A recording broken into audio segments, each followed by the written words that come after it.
I'm Brian. And I am Dave. And this is Preview with a Prior, the show where we speculate about the upcoming episode of Better Call Saul. Often incorrectly. And today we are talking about episode 405, which is crazy because that means that the season's already half over, Dave. Well, once we watch it, yeah. Once we watch it, which is going to happen here in about a half an hour. Right now it is 2/5 over. Yeah. But you know what's crazy is that this is a 75-minute episode, and we've made the decision to knock this all out tonight. So we're probably going to chat for 45 minutes, watch a 75-minute episode, and then we're going to talk about it right after. So it's almost 10 o'clock right now where we're at. So Marathon we got session. Yeah, we got a long night of Better Call Sauling ahead of us. We may alter our plans depending on if we fall asleep or not, but yeah, I'm absolutely down for trying because it's Labor Day weekend. Everybody's got a lot of things planned, and I'd like to keep my weekend open, but still satisfy you. Exactly. Now, so we're going to cut it down on the listener correspondence because I although we have a lot of listener correspondence, I'll try to fit them. Maybe we'll try to fit in like a special listener correspondence episode later in the week or something. Yeah. Because I don't really have anything. I have a lot of stuff set aside, but I honestly didn't have time to prep it for the show, so I apologize. Yeah, and I didn't either because I don't do that generally. Yeah, I flew in from a work trip at 2:00 this morning. Had to deal with the situation till about 4 this morning, and then at 8:00 this morning, I had to take the kids to school, then go into the city and evict somebody. So, nice. so nice. I just haven't had time to prepare. Otherwise, I would have done. Because usually what I do a lot of our listener correspondence while at work because I'm the boss and I can do that. Right. But I legit didn't have time today. And the funny thing about evicting people is not like Everything? a home eviction, not like a home eviction, right? This is like an asshole eviction, right? So, yeah. But the funny thing about it is when you tell somebody that they have to check out, you always get amped up, right? Like you always get amped up, you're ready to go, and you're like, all right, if this asshole says this to me, I'm going to come back with this. Or if he threatens me, which happens from time to time, I'm going to do this. And if they, piss off other people, this is how I'm going to react to it. And then, but usually what happens is you get yourself all amped up, and then nothing happens. You're just like, hey, this is why you were an asshole, so I'm going to give you 15 minutes to check out. And most people know. Most people know that they're getting kicked out, and even if they're like the shittiest hillbilly that you can imagine, they're like, "Oh, okay, cool," right? And then they'll leave. So that was my day. Nice. Sounds like a fun-filled day. Yeah, absolutely. So anyway, episode 405, Better Call Saul, and here we go. We'll do some. Maybe we'll just do like an extra special episode of listener correspondence in the upcoming days because there's a bunch of people who have wrote like, reviews and Facebook posts and emails, and I'm still trying to set up an interview with the nice person who sold the Bavarian Boy figure to one of our listeners. So, so my goal. So let's. We're gonna plan that for after Labor Day, just to touch base. Okay. And yeah, or maybe do a super large preview with a prior for 406 because I feel like there has to be a break coming up, right? Isn't there typically a break mid-season? I thought it would be this weekend because of Labor Day. Yeah, are they going to show an episode Labor Day? Yeah, Monday, September 3rd. It's a 75-minute episode. Yeah, I guess they figure people have more time for the holiday, so they're going to give them a longer episode. Right. Well, which is another reason why I didn't really prep anything because typically, I feel like there's a few episodes and then there's a break, which we always bitch about, and then because in years past, what would happen is we would hit the break. And then we wouldn't prepare for coming back to break, and then we'd have to scramble to do the last half of the season. Right. So I just naturally assume, being Labor Day, at least here in the United States, which is a big federal holiday, that this would be because for those of you in Europe and elsewhere in Australia and stuff that listen to us, I'm sure it's the same down there. When it's like a federal holiday, all the TV channels show reruns from seasons past or just like shitty movies, right? Yeah, right. Right? That's what happens here. So I didn't assume that we'd be getting a new Better Call Saul episode, and then I see the email with our screener copy, and I was like, oh shit, I better text Dave. and here we are, our current situation tonight. So exactly. So if you guys hear this before it goes on, I hope you guys had an awesome Labor Day in the U.S. And if you're not in the U.S., I hope your weekend was kick-ass. Yeah, it's the unofficial end of summer. Yeah, man. Unofficial end of summer. All the beaches start closing. All the water parks start closing. Mm-hmm. Yeah, you're not allowed to wear white. Mm-hmm. Or cereal mom will kill you. and the best part is children are back in school, which is nice. Yeah, I'm wearing white pants right now, by the way. Yeah, like Deadpool wishes he did in Deadpool 2. Yeah. Oh man, I totally want to see that. And if we didn't have to watch a 75-minute episode of Better Call Saul tonight, I was totally going to rent it.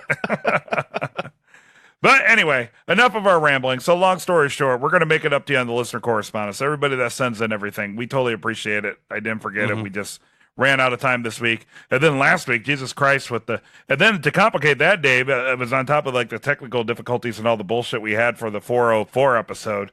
It's been but we get like 1 week a year, right? I always feel like every season we do this. I don't think it's, I don't remember it being every year though. I think it was only like once or twice. And it was like a holiday that fell on it or something.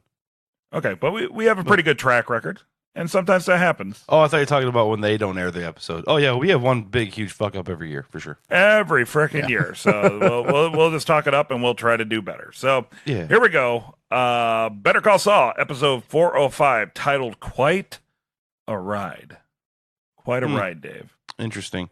Mm-hmm. So the official description of episode 405, Quite a Ride, is Jimmy identifies a new market for his talents. Mm-hmm. Mike vets a potential partnership. Mm-hmm. Kim drives a hard bargain. Uh-oh. Yeah. Now, the thing is, it doesn't mention It doesn't mention Nacho. Yeah. And all I really want to see is the interaction between Nacho and his dad. I still think that'd be a fun change of pace, and that's what I personally am looking forward to. That's been quite a ride. You've been on that for a while, and it got a little meaty last episode. I'm not so sure they are going to go much further with that. Maybe just because they don't feel like paying that actor a lot of money or something, because he's always got like one scene. Manuel. But no. What they do is they save money by having Nacho always appear in the dark. Oh yes, right. That's why he meaningful looks instead of actual dialogue. I mean, Michael Mando is an awesome actor, and we actually interviewed him a couple years ago. Super nice guy for coming on the show. But just every time we see him this season, he's sitting in the dark. So maybe that's how they save money on the budget, is saving money on the lighting. The lighting for sure. Actually, I think it costs more money to make it look like that than to just light the damn scene. Okay. Well, you would know. I mean, you've been involved in that. Yeah, I have, and it is kind of tricky to make a dark room look just right and then get the right amount of light in there. So yeah. So another thing, I watched the and next time on Better Call Saul, like that whole thing. I haven't done that a lot this year because if there's anything previous years taught me, and it's no different this year, it's what they do is like they do a bunch of smash cuts, and it's always like lines taken way out of context, right? Like it'll be like Bob Odenkirk looking at the camera, and then like somebody yells off screen, "Hey, look over there!" And then like in the actual episode, it's just Bob Odenkirk turning around and walking out the door, and the "Hey, look over there" comes from like a TV commercial that he was watching or something. Yeah, something stupid. So it might not even be dialogue from the actual scene. Yeah, and I think somebody actually brought that up to us. So if you're wondering why we don't discuss those anymore, it's because it's kind of pointless. Yeah, they're just little teasers and manipulative, and generally make you think something else is going to happen. So I just rather go into it cold with my own predictions about how Kim dies. Same here. Jimmy identifies the market for his talent, so that would obviously be the I'm thinking he's going to start selling burners to drug dealers. Yeah. Yeah. I you know what? Okay, so one listener correspondence, and I promise I'll give you credit when we record the full episode thing tonight. But one of our listeners brought up a good point. You know, there was a scene where Jimmy came out of the cell phone shop and he kind of looked up towards the beautiful blue sky. You know, the big fluffy clouds rolling by over the over the strip mall. Yeah. And one of our listeners brought up that looks like a great place to put the inflatable Statue of Liberty. Well, I think I jokingly said that last episode is that the mini mall that he starts practicing in, but I think he has the corner store. Yeah, his office is in the corner store. So maybe he buys up the one, ones next to him or something. Well, yeah. I was thinking like that or you're just saying just as advertisement because like what if that becomes like a calling card of his, right? Like so, and I promise once again, I'll get their name in the next episode for whoever said that. But it was a good point, right? Because he puts say with the cell phone store, he puts the Statue of Liberty up, right? Mm-hmm. That becomes associated with him. So when he goes into his criminal law enterprise and he puts the inflatable Statue of Liberty up, they know where to go. Yeah, it's like a subtle calling card, right? It's like a homing beacon. Yeah, exactly. Or a lighthouse. So I didn't even think of that watching the show, but I thought wacky waving inflatable arm flailing tube man. right. Yeah. Let's see. Mike vets a potential partnership. Gus? I mean, is it Jimmy? Well, no, because he already has one with Jimmy, right? So yes. who could Mike's potential partnership be? I don't know, because Gus called him in for a job. Mm-hmm. Maybe it's one of the thugs or something, or yeah, I don't know. He vets the partnership, so I feel like Mike vets every partnership, right? Mike vets everything. He is a vet, and he vets everything. Right. For sure. Right. Extreme vetting. Exactly. Extreme vetting with Mike Ehrmantraut. There's a good TLC show for you. Extreme vetting with Mike Ehrmantraut. Deep Google searches. Yeah. Mm-hmm. It'd be like a badass version of Catfish. All right, here you go. Yeah. Here's one for you. He vets Anita and that partnership. Ooh. Yeah, there you go. Man, that'd be great. Oh, that's a great. You know what? Good call. What if he does the whole thing? He's starting to feel affectionate for her, but because he's all grizzled, he feels like it feels a little too good, right? Or she's a little too perfect, right? So he decides to look into her because they even mentioned last episode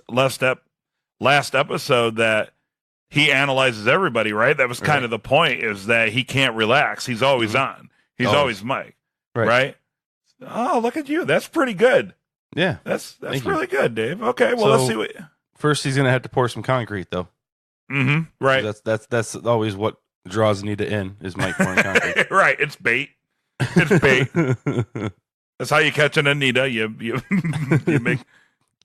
mix concrete. But yeah, no, that's really good, Dave. That's nice. Okay, cool. Well, what do you got on this one? Kim drives a hard bargain. Kim drives a hard bargain. Now, before you said the thing about Anita and Mike, I actually was thinking in my head, as far as this go, Kim, it's obviously kind of alluding towards the green. It sounds like it's alluding towards Chip Kind and the Green Table, Champ Kind. Sorry, Chimp. But what I was thinking was, what if her hard bargain is with Jimmy? I was thinking that. That's a very good possibility. What would she be bargaining with Jimmy about, though? Their relationship. Like, he's got to seek help because he's driving her crazy with how crazy he's acting? Yes. I like it. I like that. Because my brain first went towards Mesa Verde, driving a hard bargain because she seems like she wants to get Kevin to pump the brakes a little bit. Mm-hmm. But who knows? She may just take that head on. And I mean, it could be with Howard. If she's going to need help to satisfy the legal demands of this new venture, she might need to recruit some HHM. HHM needs some business. Mm-hmm. So maybe it's with Howard. You know what it could be in the next in the whole next time on Better Call Saul. Mm-hmm.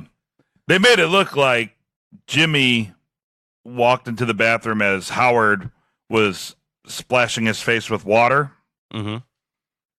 They made it look like Jimmy asked Howard if he's doing okay, and Howard looks disheveled in Jimmy's direction. Mm-hmm. But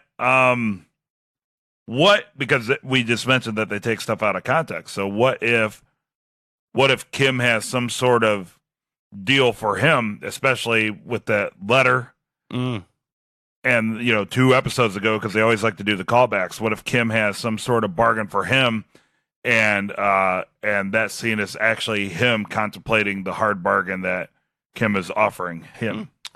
I really, really like that angle. Yeah. I think you're onto something there. Maybe. I don't know. I forget what it was, but I said something I thought was actually kind of ridiculous, and they weren't going to do. Well, I called the Nacho thing, Nacho and his dad. Mm-hmm. Yeah, totally. And I think there was something else I said that I actually felt ridiculous about after we talked, and it ended up being kind of true. So anyway, I'm looking forward to it. I guess we better get watching this, Dave, if we want to finish this all up before 2 a.m. I guess. Anyway, preview with the prior, folks. Thank you so much for listening to us. Be sure to let us know your thoughts on episode 406. Dave and I, we're going to sign off, go watch episode 405, come back, and we're going to record our discussion for episode 405. In the meantime, make sure to hit us up on Twitter, Facebook, email, you name it. We love the fact that you guys listen to us and that you guys participate. It's super awesome. Indeed. So with that, Dave, I don't even know if we do a sign off for this show. You stop recording now.